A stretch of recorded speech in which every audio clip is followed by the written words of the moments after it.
ได้กันบ่เนาะเอาลงตั้งตรงนี้ไว้เนาะ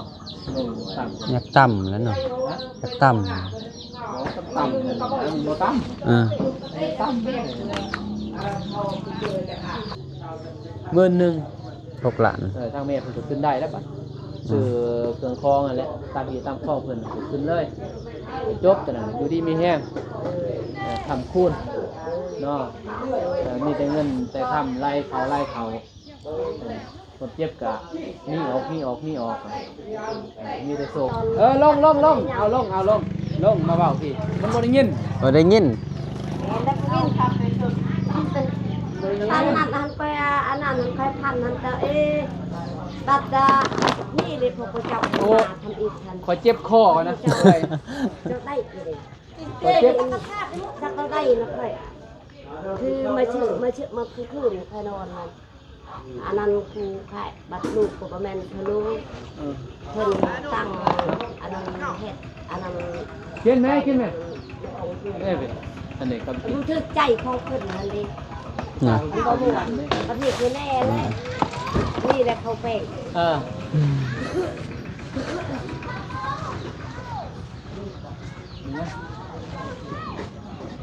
มาตอนบริมาสองเดือนตอนแต่งให้เลยเป็นว่าตอนนี้ปินโตวันใหม่มีซื้อโดยแล้วไปงานเป็นนี้สบายหัวส่วนโดยสาวเฮ็ดหมอก็ได้ทุกเซิร์นแม่นบ่โดยต้มน้ำต้มในก็ได้นะเฮ็ดถ้วยก็ได้เป็นหมอเป็นถ้วยได้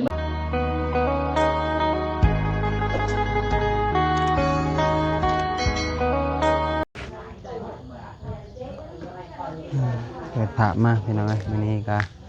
เข้ามาที่บ้านน้องพินน้องจันทนาคือเก่าพี่น้องก็มาอัปเดตนี่แหละกับทีมงานก็เข้ามาหลายคนเติบพี่น้องก็ ฝนตกหลายช่วงนี้ก็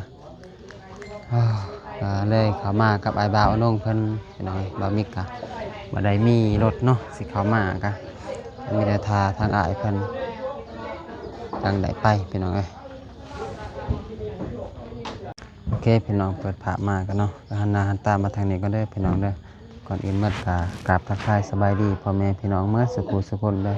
เพราะว่าสิอยู่ภายในหรืออยู่ต่างประเทศก็ยินดีต้อนรับเข้าสู่2 บามิกแนลเส้นเก่าเส้นเดิมเด้อพี่น้องเด้อก็ฝากกดไลค์กดแชร์กดติดตามบามิกเด้อพี่น้องเด้อเพื่อเป็นกำลังใจเนาะได้ทำคลิปต่อไปพี่น้องเอ้ยพี่น้องก็สิเข้าไปหาทางบ้านน้องจันทนาก่อนหน่อยก็สิถ่ายรวมๆเลยแหละเพราะว่าสิถ่าย2 คลิปก็บ่ได้ดอกตามแบ่งก็ไม่ได้สิถ่ายบ้านน้องพินน้องจันทนารวมๆเลยพี่น้องไปเข้าไปทางบ้านน้อง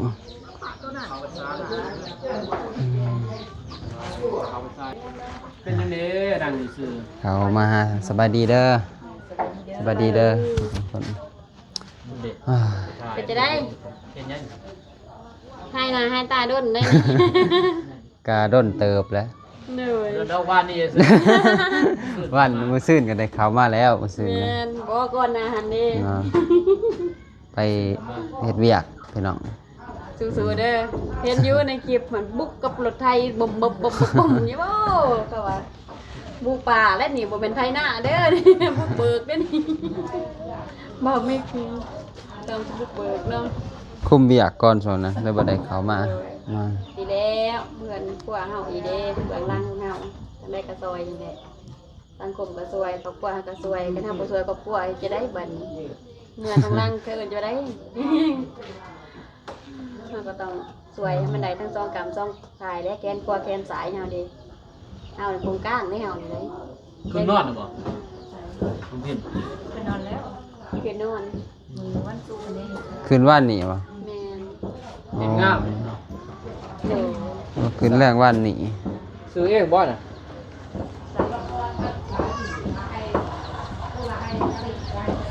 ไปเบิ่งเฮือนครัวหน่อย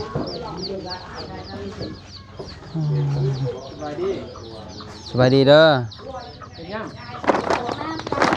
น้ำกินเลย กันต้อง โถ่ มันได้เลย เฮ็ดใหม่หมดนั่นน่ะ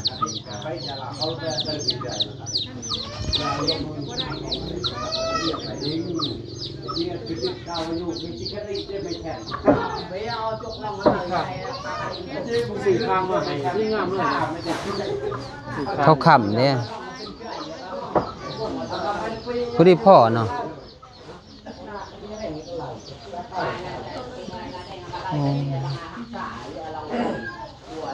ตัดแต่งใหม่หมัด ดีเนาะยาเริ่มตั้งหัวขาด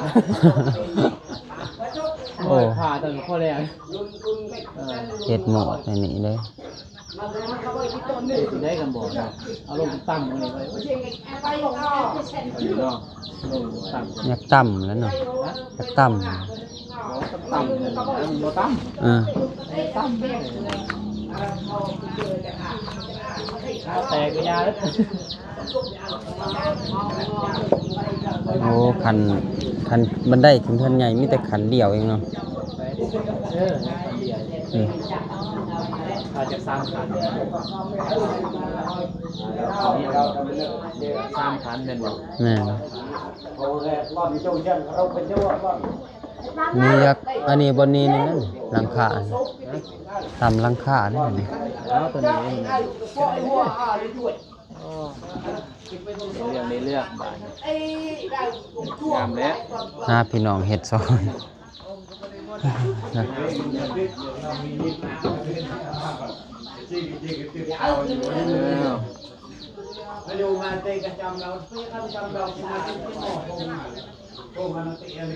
บางพินยัง เด็กกันตักกันนะกำลังปุ่มเลยฮะนั่งกำลังปุ่มใครก็จะได้พวกว่าลูกเพื่อหันมาใครจะได้จะกินน้ำกันเพราะว่าน้องเขาเนี่ย กินเพิ่นแล้วเพิ่นเฮ็ดเพื่อนเฮ็ดชาตินี่ ให้ ลูกบ่ได้ ถ้า เฮ็ด เด็กกินไปเท่าน้ำตาละนา ลูกบ่ได้ แต่ เฮ็ด ก็มีความฮัก บ่มีความหัก เกี่ยวเด้อบ่ฮักได้เบิ่งสิเลือดเป็นหลัง ใครสิเคยยัน ใช่บ่ เนี่ย บ่ฮักเลยเลือดเป็นหลังทำได้น่ะบ่ ถ้าฮักก็ไปพยักไรมันฮักทุกสิ่งทุกอย่าง หักทุกสิ่งทุกอย่าง ตอนไตไปบอกก่อนมาลูกกินได้กินน้ำกระบอกตัวเองอิ่มมันจะกินข้าวแม่ได้ข้าวตัวเอง มือคืนเพื่อนพุ่นมือคืนเพื่อนพุ่น ถ้ามือขึ้นมือได้ขึ้น มือคืนเพื่อนจะกินเนาะ แม่บอก มือได้สิคืน เขากระบอกกัน บ่ทันมีเงินเนาะ อ๋อ ไม่งั้นมีเงิน มือได้มีไปแล้วอันมีจังคืนคอยคืน สิทากินมือขึ้นพุ่นละ นี่บ่มีเงินพยันกันพยันมันเกิดพยันมันก็คือคลองไปขนาดเอกพยัน ไปยืมเอายืมแล้วก็ไปใส่หมู่แล้วบัดนี้ เป็นหนี้ลายไปเลยเนาะ เอากับบ่มีไผดอกนาจังได๋ มีไผให้แล้วเฮาถูกอันนี้ อันนั้น หมู่บ่ ขัดคืน เฮาบ่ฮู้ดอกว่าเฮาถูกเขาเห็นเฮาถูกอันนี้เขาสิบ่ให้เฮาดอกบ่มีปัญญาหาไว้ใช้ปกติแหละถ้าว่าไปหายืมเนาะถ้าว่ามีก็ประมาณ10,000 6 ล้าน ทางแม่เพิ่นก็ขึ้นได้แล้วบัดซื้อเครื่องคองนั่นแหละตามที่ตามคองเพิ่นก็ขึ้นเลยจบแต่นั้นอยู่ดีมีแห้งทำคูณเนาะมีแต่เงินแต่ทำไล่เขาคนเจ็บกะมีออกมีแต่โซมีแตลาบเขาไปพาบ่เตียงมาพุ่นแล้วแต่ขึ้นเด้อ โดยตอนใดเพิ่นว่าจังซี่น่ะ จักแล้ว ก็จะพาอันนั้นโทรหาเพิ่น เพิ่นยังข้าวเวียกเด้แม่เพิ่นไปส่งแม่เพิ่นไปหุงหมอ บ่สบาย พูดข่าวบักลาย เด็ก เห็นยังกิน อันนั้นกินหมู สินหมูไปซื้อบ่ โดย เออ ชื่อแกยืมเงินเข้า เด้ยืมเงินนั่นเด้เจ๊ทองมียืมเงินเจ๊ทองมีก่อนเจ๊บ่มีหยังแล้วบัดนี้เดี๋ยวเลย อืม ยืมของเพิ่นแกบัดค่อยบ่ไหวได้เงินหันบัดเพิ่นอึดยังแบกงานก็ยากคือกันเลยคือเก่าเลย บ่มีแล้วเพิ่นแล้วเลยเด้ ไม่ใช่แล้วท่านเด้มันเคลียร์นำตลาดเงินมันเด้ เด้ก็เงินผู้ใหญ่เพิ่นบ่เงินเพิ่นเนี่ยเพิ่นสิใช้เงินสิสร้างเพิ่นบ่มีเงินมีแต่เงินผู้ใหญ่เพิ่นเฉยเนาะ เจ้าว่าแต่นำเด้อคือจะเว้าอันคือมาบ้านนั้นจะว่าเงินในองค์บ่มาอะไรเพิ่นสิเว้าอันจะบ่ฟ้าคือตะนำเด้อมีบ่เจ้าบ่ ไม่ยังว่านี่ลูกบ่ได้มา จะไปมาอันนั้นเด้เบาอันนั้นจิตกับอันนั้นใช้ก็ทักเลยเด้อมาสุก มันนี่ สบายจะบางทีทางเขาอยากเอาอยู่กับอันใดเพิ่นว่า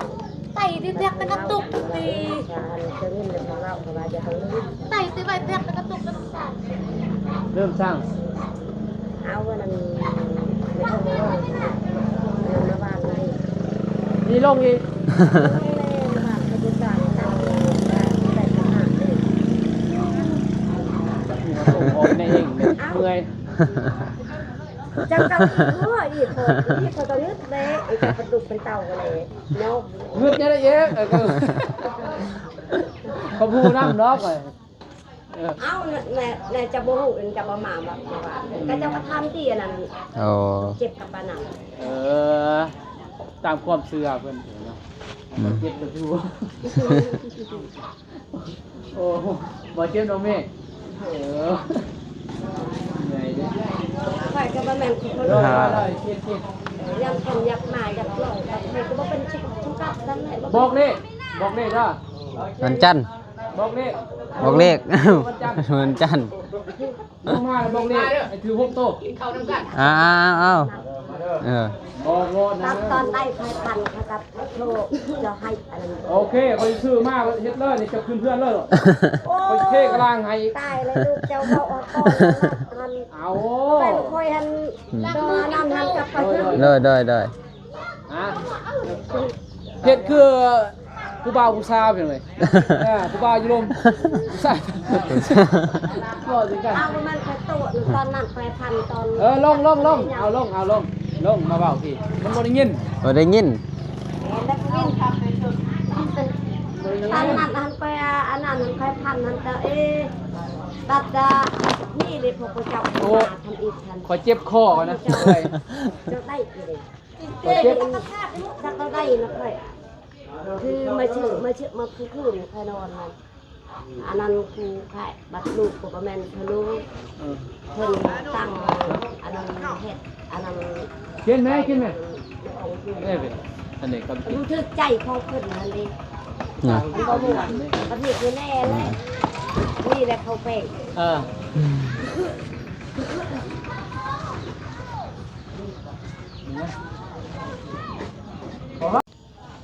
กินแล้วครับ กินมังยากับทีมงานพี่น้องไปดีเด้อน้องจันทนาเฮ็ดสร้างอยู่ฮะฮะ มาพี่ ลงมานี่ บา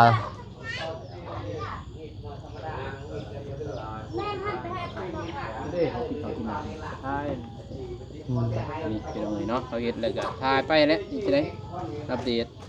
ของแหลมมดนี่เด้เป็นยังไงก็จะได้บ่ โอ้โห น้องจันทนา สวัสดีป้าลุงไว้ สวัสดีเด้ออืม แล้วเราบอกเขาเฮ็ดแล้วงาม กินข้าว บ่ บ่ เนี่ เนี่ย ย นี่ไผงาม ฮะ เว้ยงามหมด มาเคลื่อนนี่เหรอ จะได้งาม ฮะ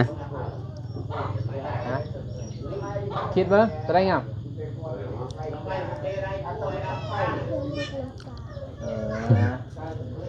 แต่ซาเจ้าเลือกดีเนาะอันนี้ก็งามเลยสไตล์มีทรงดังเดิม ส่งดังเดิม อันนี้ทรงทันสมัยจะบอกเนาะคิดเนาะ นนี้ดังเดิมจะบอกน้าสาวจะมักแบบอัดเลยคนลายดิเจ้ามันบาสจะส่วนตัวหรือเปล่าเป็นส่วนตัวจะบอกบัดใหญ่แล้วก็อยู่ห้องตั้งจะบัดตอนนี้บกล้าต้องนอนผู้เดียวเองเนาะอายุกำลัง11 ปีบ่ 11 ปี ยังพันกล้าตอนนี้ ประมาณ น้อย 3 ปี 45พอแล้วจะได้นอนจะบอกถ้าว่าแม่จะบอกพัวใหม่ก็นอนเลยเขานี่ นอนกองกัน นอนนำกันเลย นอนอยู่นั่นแหละก่อนเรือนจันทนานี่เป็น2 ห้องเรือนน้องพินนี่เป็นห้องเดียวเลย ห้องหลวงน่ะ บนดังไฟเลย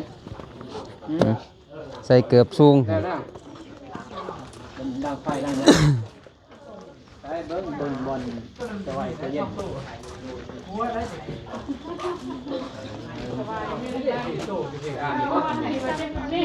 เอาไฟที่ตัด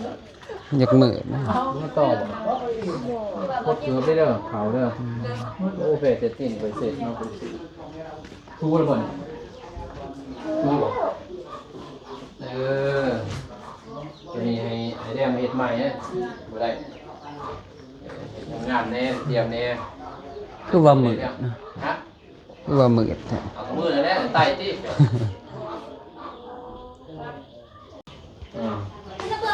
โอ้ขับไป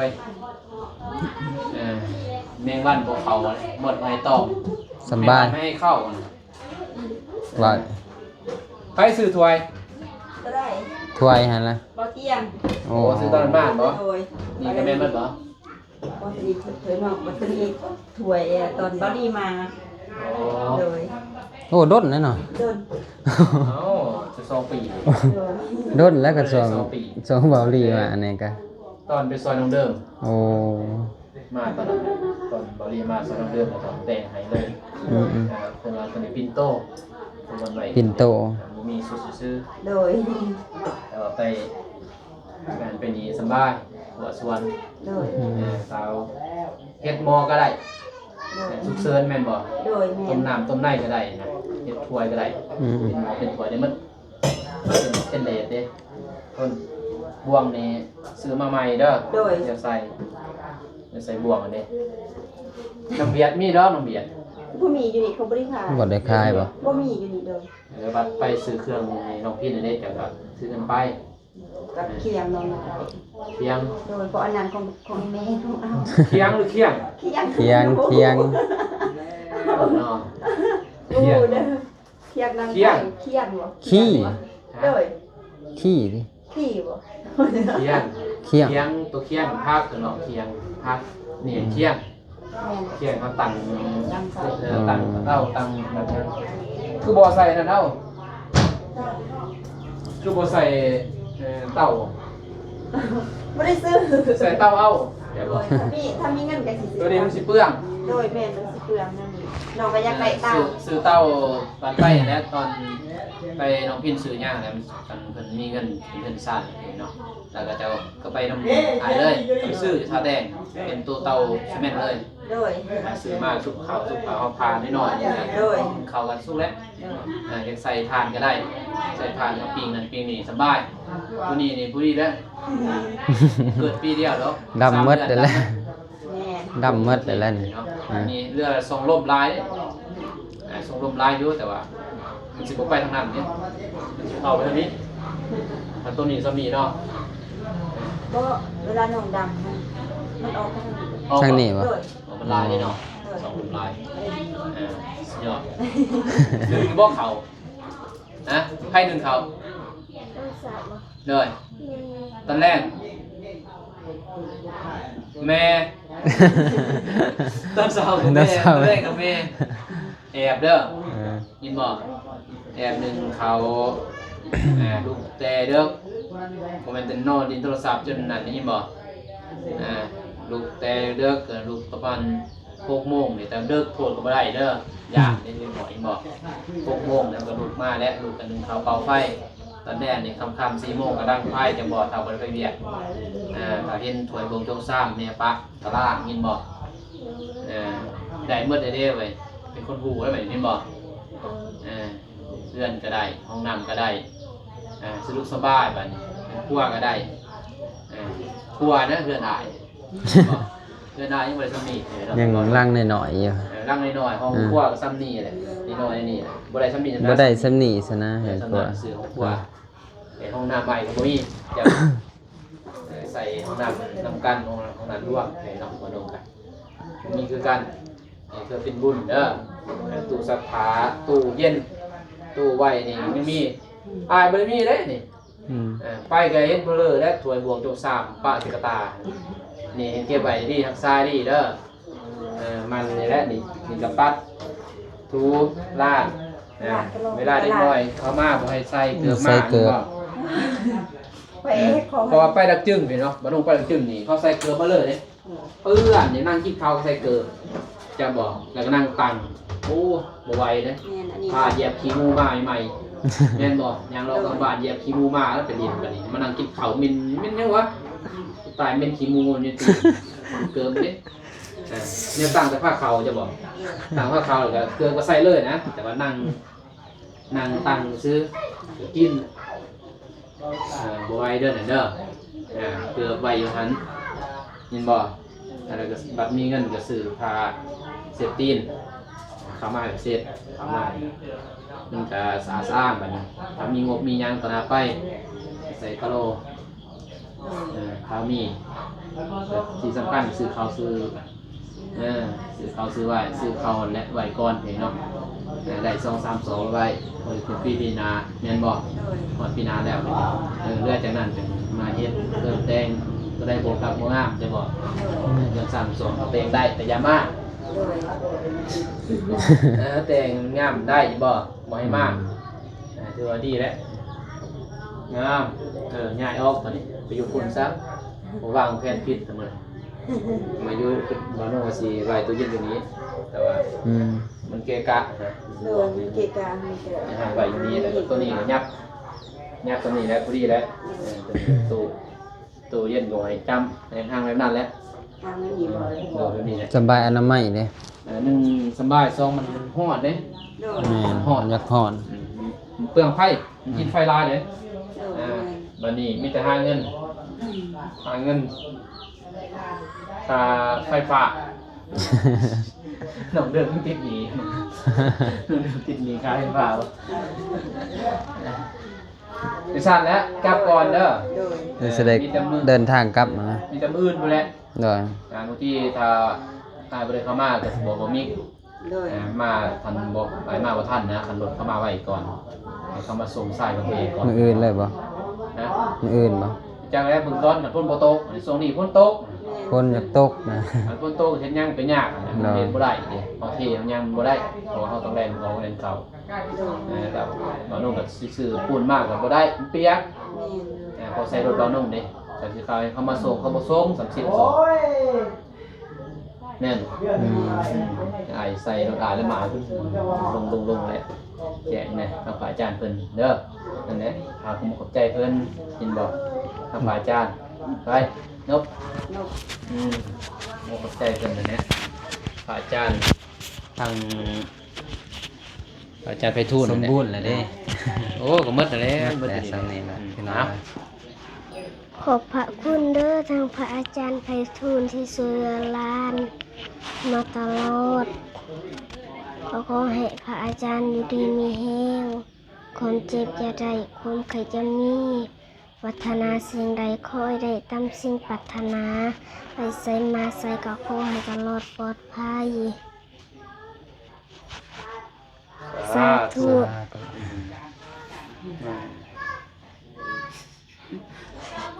บ่มีแต่อันนี้แหละเนาะแต่น้ำนี่ก็เสร็จหายแล้วก็มาใส่ตู้เย็นนี่บ่มีหยังแน่ก็บ่มีหยังฮะบ่ทันได้มีหยังกินเปล่าว่างบ่ทันได้ต่อไฟบ่ทันได้อันนั้นแต่บ่ทันได้ใส่โอเคเป็นตู้เย็นวางเนี่ยหอยยังใส่กระปุกใหญ่แล้วกลับก่อนโดยสั่งแล้วโดยไป โอเคพี่น้องบามิกาจะได้จบคลิปก่อนเด้อพี่น้องเด้อก่อนอื่นเมื่อกากับขอบใจผู้ใหญ่ใจบุญหรือ FC ทุกท่านเนาะที่เข้ามาติดตาม2บามิกแล้วก็ช่วยเหลือครอบครัวทางน้องจันทนาแล้วก็น้องพินมาโดยตลอดเด้อพี่น้องได้ก็ขออวยพรให้ผู้ใหญ่ใจบุญหรือ FC จงมีสุขภาพแข็งแรงเนาะปรารถนาสิ่งใดก็ขอให้ได้สิ่งนั้นให้สมดังใจปรารถนาเงินคำไหลมาเทมาอย่าเจ็บอย่าจนเฮงๆปังๆสุขกายสุขใจไปตลอดชีวิตเด้อสาธุในคลิปนี้บามิกาสิขอตัวลาก่อนพี่น้องมีแต่ว่าพอกันคลิปหน้าคลิปนี้ก็สิขอกล่าวคำว่าสบายดีเด้อพี่น้องบ๊ายบาย